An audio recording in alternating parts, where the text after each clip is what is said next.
Hi everyone, thank you so much for coming back to Sean Cameron Photographic Chatting. What have we got today? Well, I've got 3 cameras underneath here, and let's be honest, the title gave it away, didn't it? It gave the game away. I don't know what I'm wasting my time for, but I wanted a big build up because I'm that excited. So let's see what we've got.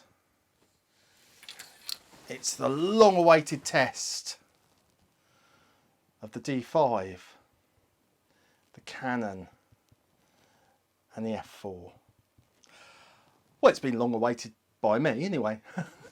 So, we've got the Nikon D5, which is the top pro camera.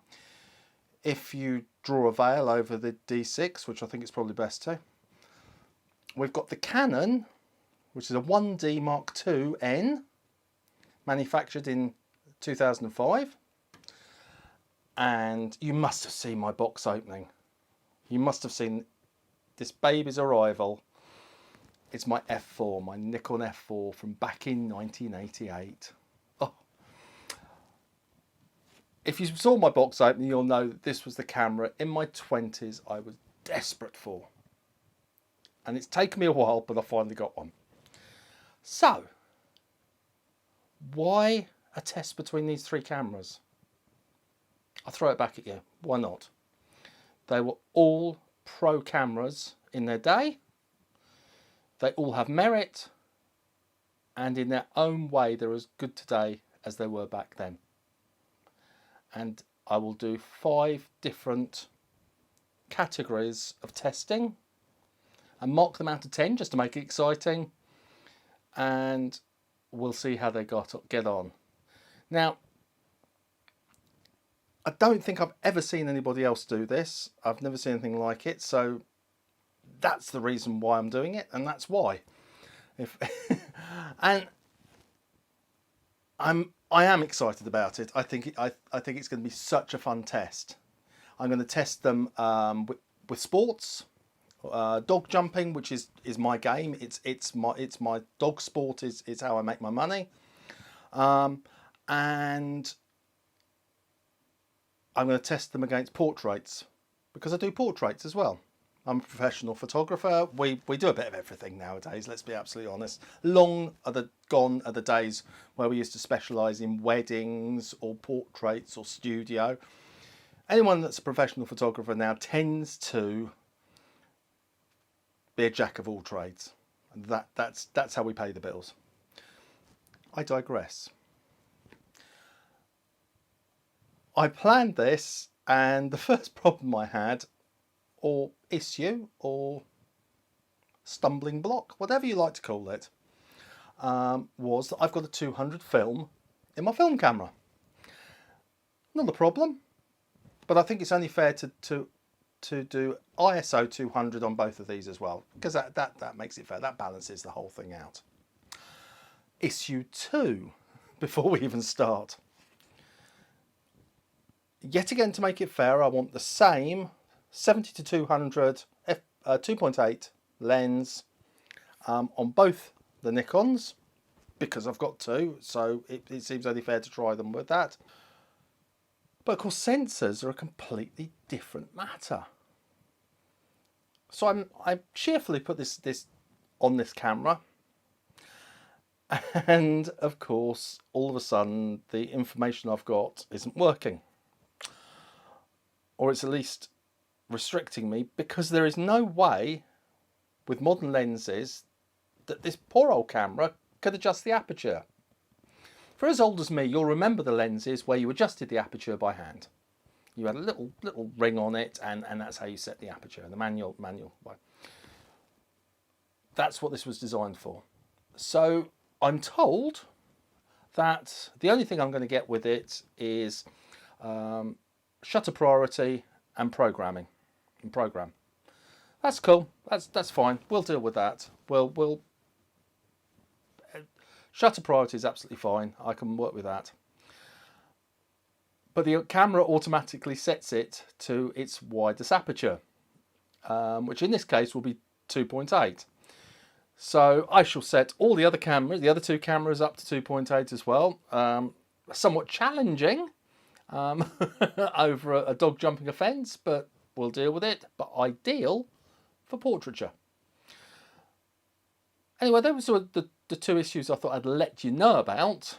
And let's now move on and see how I get on with the sports part.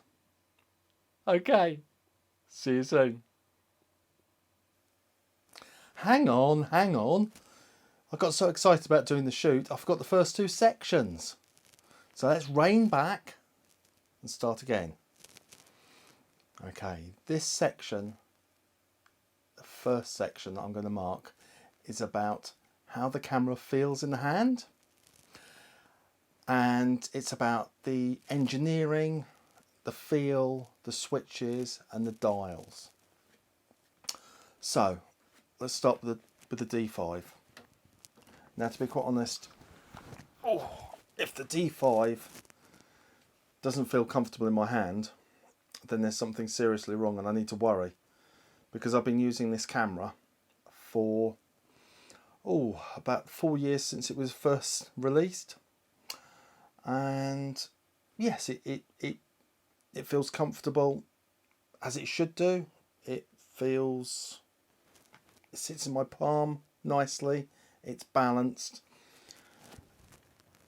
Switches, the dials, they're comfortable, they're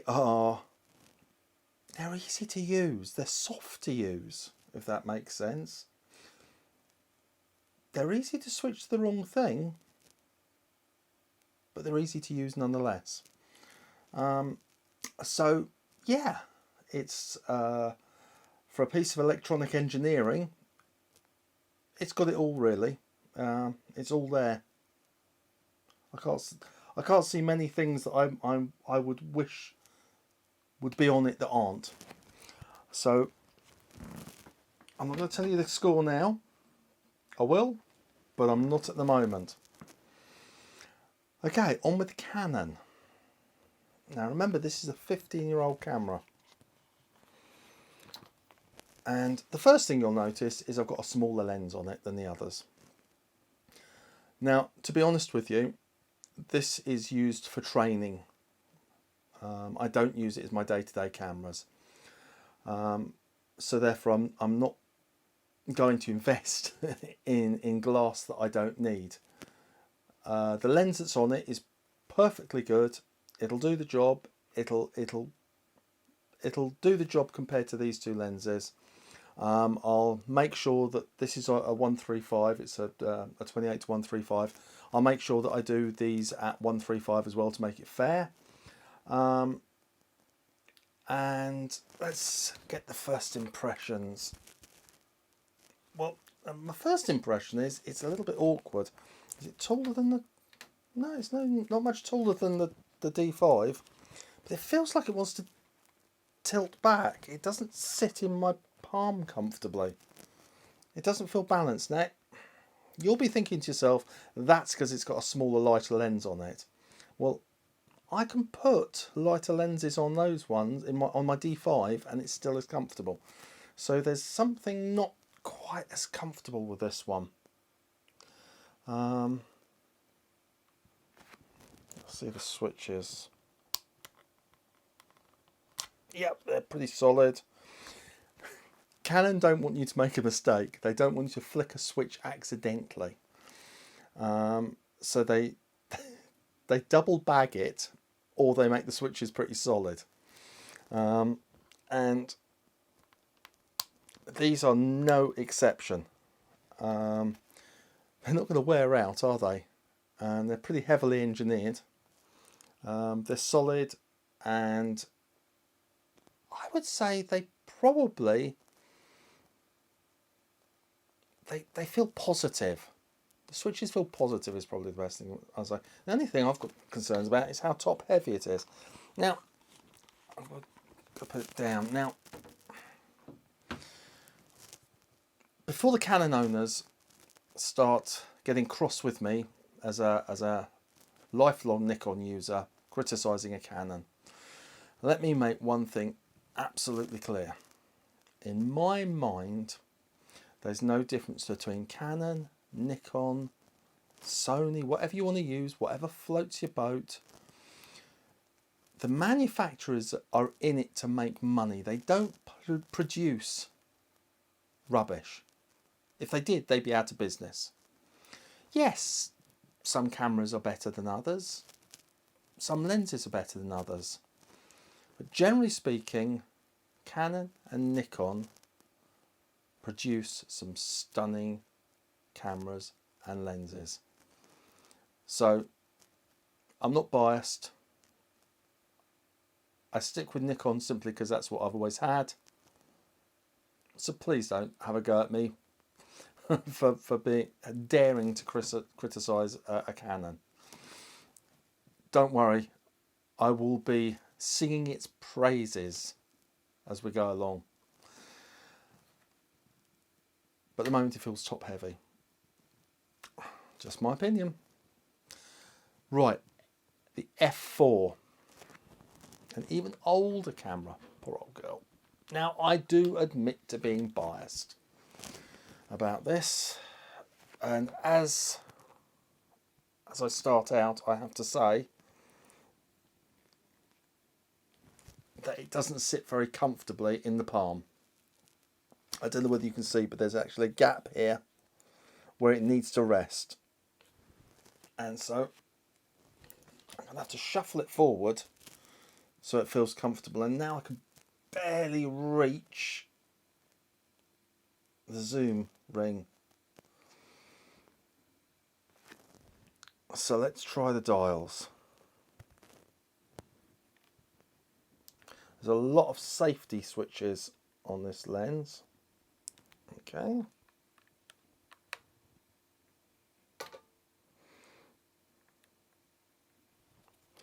It's actually made from, it's quite hefty, it's pretty solid. It's actually made from a substance, and I made a note of it, called alloy of copper silumin, which is a cross between silicon and aluminium apparently, and aluminium, or aluminum from our friends in America. It's solid, it feels good. Funnily enough, it's cold compared to the normal plastic grips and rubber grips of the camera, but it's apart from that bit. Now I'm not going to mark this in this session. I'm going to give them all the mark in the next session. I told you I was biased about the old girl. I like to help the aged, and she's getting on a bit, but she's got some tricks up her sleeve. So let's just wait until the next one to mark her and see what she comes up with. Okay. So far, D5. I would say F4, Canon. But let's see it as it goes on. Okay. And by the way, you mustn't miss my next video. My next video is going to be, it was shot a couple of weeks ago, and it's the first time I'd ever shot a Canon camera for real on a shoot. I hope it gives you a giggle in these times. I thought it was quite funny, and yes, it was an experience. I was very much out of my depth. That's for another day. Please don't miss it. Okay, let's get on to the second one, the second marking round. See you in a bit. Okay, it's boiling hot. We're outside. I found myself a bit of shade just to show you these cameras. Now, if you remember rightly, I wasn't going to give you the scores for the first section, which was the feel of camera, the initial feel, the engineering and everything. And the reason is I told you that The F4 had a bit of a secret. Now, I found it a little bit shallow here to hold, just a little bit shallow. It wasn't deep enough. But the D4 comes with the MB21 battery pack. Now there's two parts to it. There's batteries inside there. There's a screw that actually goes round that actually turns this screw here. So if we slide it on and I get it to seat correctly,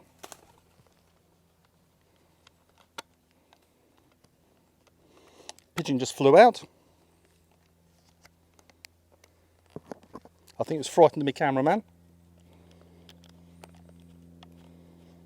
There we go. It's seating nicely. I'm screwing it back together.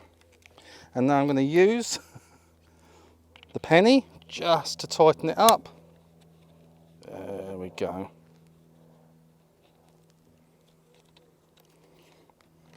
Yep, that's it. Attach the lens so it's ready to go.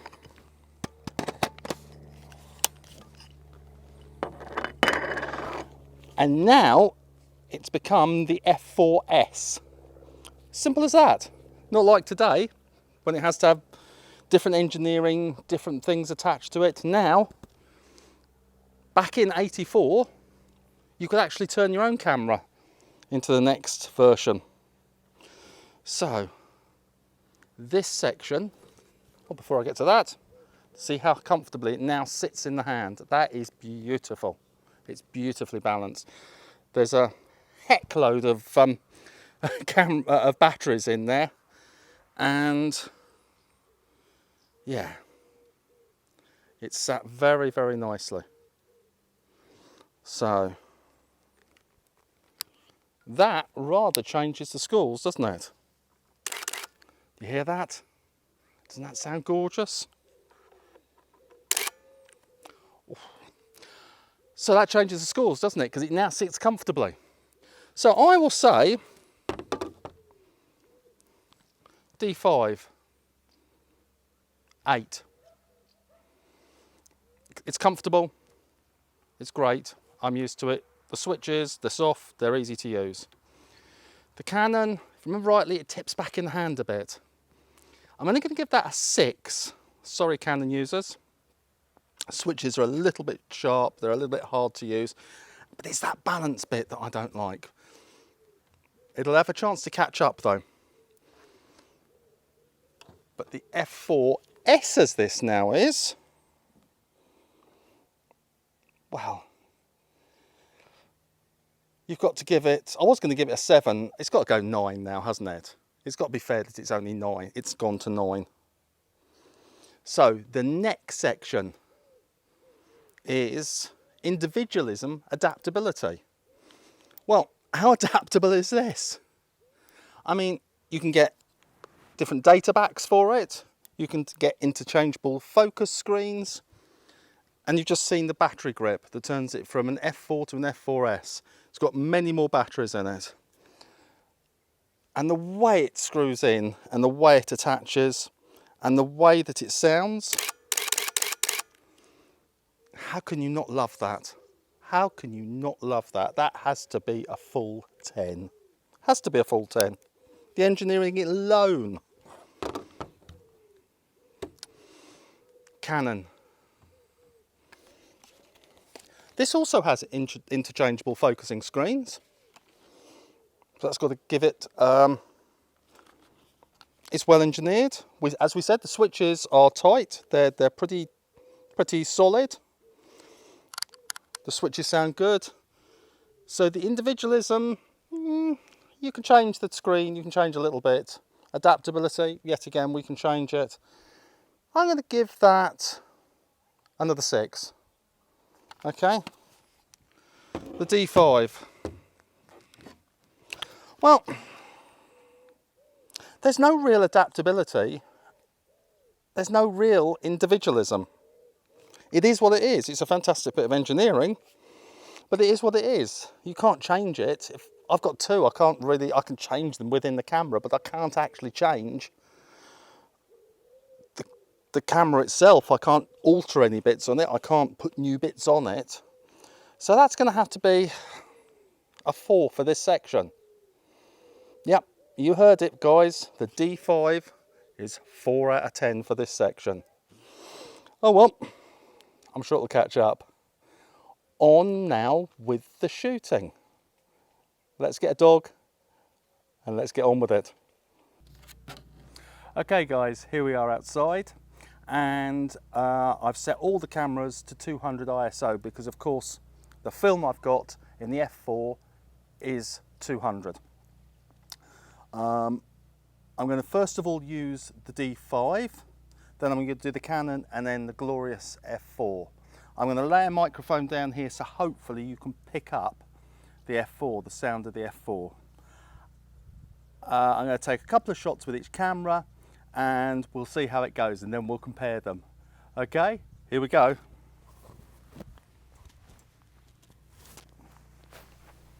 Okay, let me just start talking about this section, which is all about using the camera. The D5, I've been using this, as I said before, for about 4 years, and the D4S before that, and the D3 before that. So I would expect to be at home with it. It gives me confidence and immediate feedback. The focus is instantly fast and precise. It is virtually instant. I'm going to give this a 10 to use. A 10 out of 10. It's a stunning camera. Okay.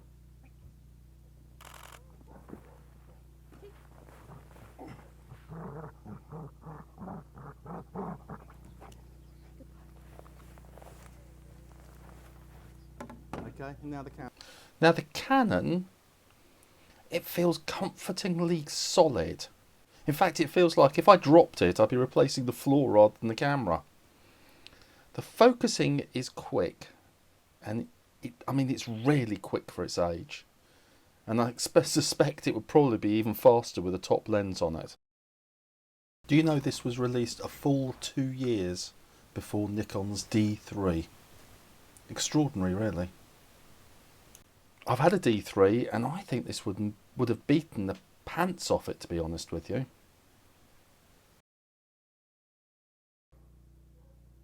Okay.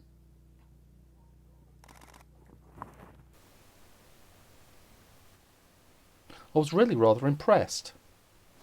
Impressed enough to give it an 8. I thought to do one extra shot just to make sure.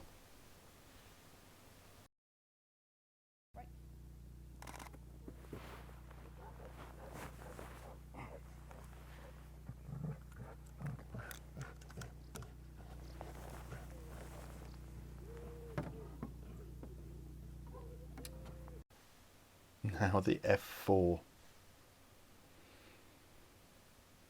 The pure mechanical pleasure of using this, I cannot describe it to you. It just feels gorgeous. Interestingly, I had to plan and compose the image with far more thought. When we set the jump up and everything, I did it really with the F4 in mind. Odd thing is, there's no immediate check. It's a bit like working blindfolded compared to how we are used to working with the digital. And I kept finding myself checking the camera back for the histogram. Later on, I've also forgotten how fiddly changing the film was. I must say I'm amazed that in 1988 the camera had an option to switch between the AFC and the AFS. The biggest problem I had was that I use ISO as a way of controlling shutter or aperture priority settings depending on which one I'm on. So as I now couldn't change the ISO without pushing the film, of course, I had to change my changed my technique considerably, but it still gets a solid 8.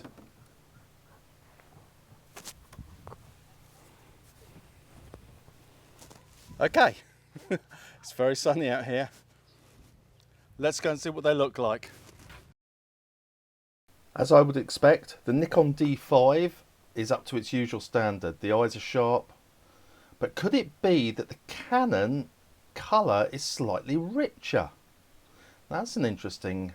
Back to the Nikon, and the colours are flat again. Well, they're not flat, but not as vibrant, are they, as the Canon? And they're both as sharp. Interesting. And now let's see some portrait shots. Have you noticed one thing? I've got none from the F4. That's because I posted it.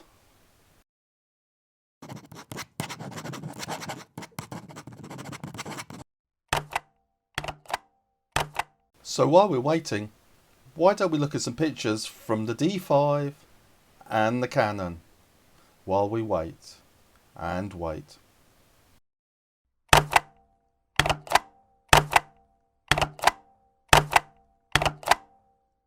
Yep, I'm starting to wish that I'd taken it to one of those high street 1 hour jobbies. The trouble is, when you do slide film, a lot of them can't do it and you actually have to send it away. This is where the problem is. Now, you can't really blame it on the camera, I guess. It's just the whole process and the whole experience, and we'll be getting to that later. But while we are waiting, I thought I'd have a closer look at the pictures that I've already taken from the Canon and the Nikon. So let's have a look at the jumping ones. Yes, not a lot of difference there, is there? They both look as sharp as each other. So let's get in closer. Let's have a look at that background. Now we can see with the Canon there is a little bit of noise in the background. In fact, quite a considerable amount of noise. And let's have a quick look at the Nikon. Yes, it's much softer, isn't it? Much less noisy. And now on to the portrait ones, just a couple. Okay, this is the Canon. Nothing wrong with that. Ignore the difference between the backgrounds. It's just that one was 2.8 and one was 5.6. Okay, they're really, really good, aren't they? Both the Canon and the Nikon, as I'd expect, are very good. Let's get closer. Okay, now this is when it starts breaking down. This is the Canon. It's very pixelated. It's pretty pixelated. Let's see what the Nikon's like. Yes, there's a lot more detail there. I mean, that is blown up considerably. It's blown up far more than you'd actually want it to be. But what you've got to remember is the difference between the prices. Now, for the Canon, I only paid £239. The Nikon is a 4.5, 5 grand camera. So, is it that much better when you look at it? I don't think it is. Only when you get really close do you see the difference. And of course the lens is different. I've got a 1,500 quid lens on the Nikon and a 150 quid lens on the Canon. So when you start pixel peeping, it's probably not a fair comparison. But at standard picture sizes, they do compare well. Now, on with the scores. Got to give the Canon an 8, and I reckon the Nikon a 9. Only because of the pixel peeping. But when we start talking about pricing, I'm sure that will change.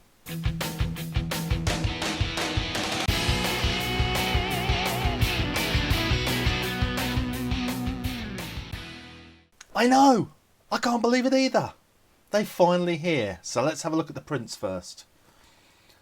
Well, it looks like the negatives are a little bit battered. That's soft, but I guess it would be. We're never going to have it as sharp as the digital, are we? Let's be absolutely honest. That looks like it's been scratched. Well, it's pretty sharp, but there's an awful lot of noise, or grain as we used to call it. It's only a 200 film, remember. Here are the slides. The slides are much smoother. These are 100. Okay. They're very saturated, aren't they? Almost too warm. But the prints were washed out, almost too cold. Yeah, it's sharp enough. They're sharp enough. Oh no, no, no, that's not sharp at all. That's not sharp at all. Is that shutter speed, technique, or just me not being used to the camera? You let me know what you think. Okay, let's do the scores. Well, the portraits were okay. A little warm.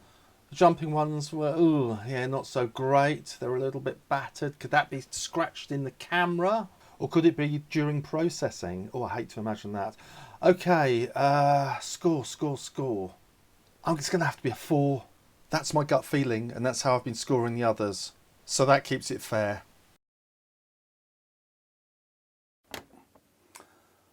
Wow.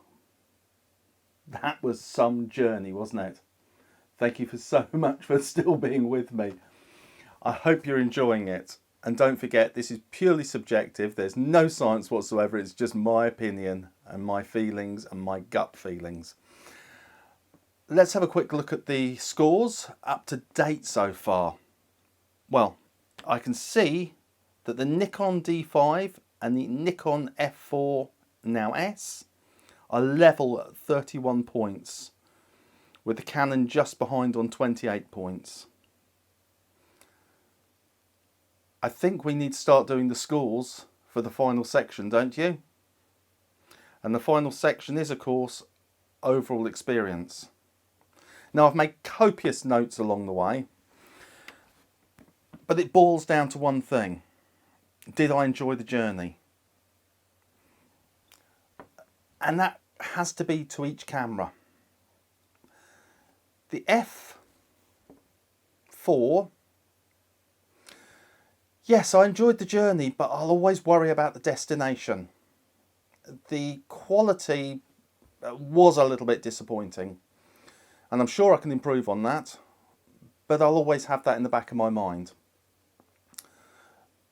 The frustration of waiting a week to get to see the results will always be there whenever I use it.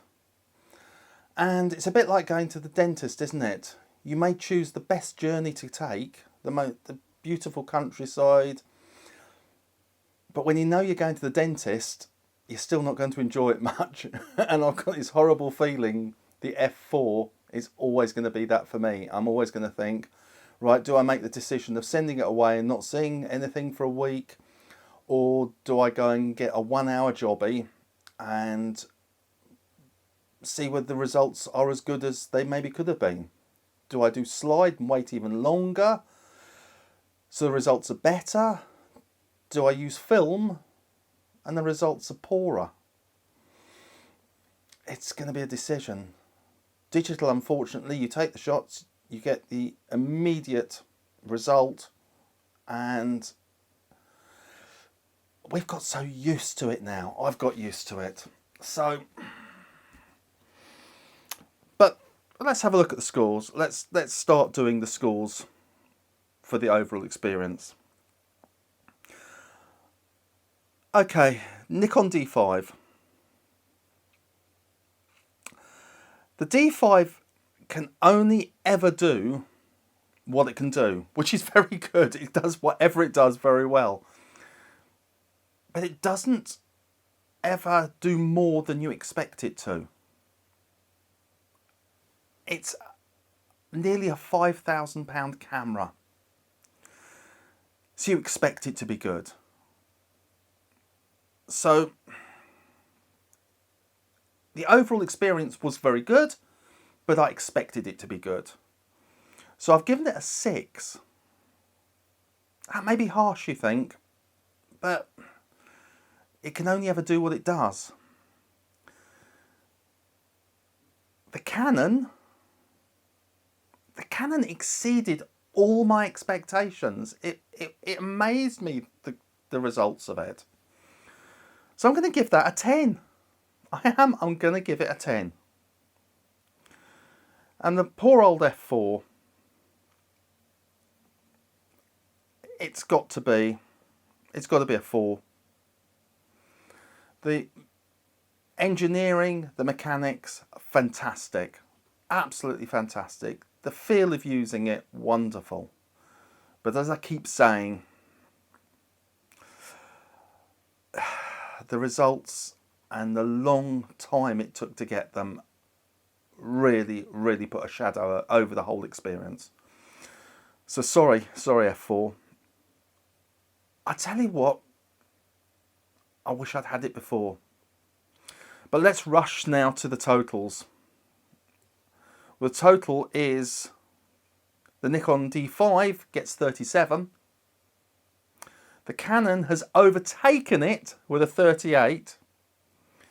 And then the F4S is now in third place with 35. Did you expect it to be so close? I certainly didn't. And I guess the other thing it comes down to is the cost. The thing is, as I just said, the Nikon, the D5, cost me $4,500. In fact, $4,499 because it was next display model. It has a £1,500 lens on it. And so did the F4 as a matter of interest. That's quite a lot of money, and you would expect good results from that, wouldn't you? I'm having to look it up because I don't believe it. The Canon, the cost was £239. I repeat, £239. Yes, it's a 1988 and a 2005 camera. But the photographs were pretty impressive. And bearing in mind the cost of the Nikon D5 is 94% more, were the photos 94% better? No, they weren't. And that's not including the lens. If I added the lenses, the percentage would be even bigger between the two. The lens I had on it, I'm just looking here. At £142 I bought the lens for. £142. So the F4 was £188. Then I had to pay £35 import duties, and then another £75 for the MB21 battery pack. The reason I mention that is because it actually affected the scores earlier on. So by the time you add all that together, it's about equal to the Canon. And has it produced the same results? I think I say again, I wish I'd bought the F4 earlier. 1988 is now too far distant to be able to compete with our cameras nowadays. Our cameras, our digital cameras are stunning what they can, as to what they can produce. And if I bought it 10 years ago, 15 years ago, I think I'd have been less disappointed with the results. I'm pleased I've got it.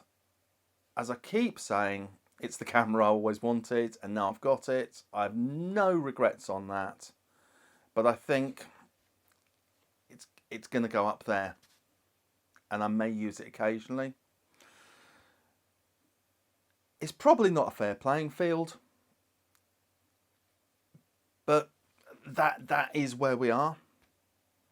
The pure joy of using it at the time was good. I had no idea what was going to happen afterwards, but the pure joy of using it at the time was fantastic. But the Canon deserves it.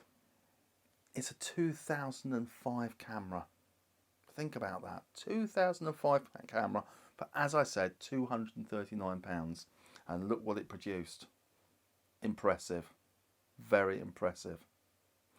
So, that's the test. Those are the results. I bet you weren't expecting them. I certainly wasn't.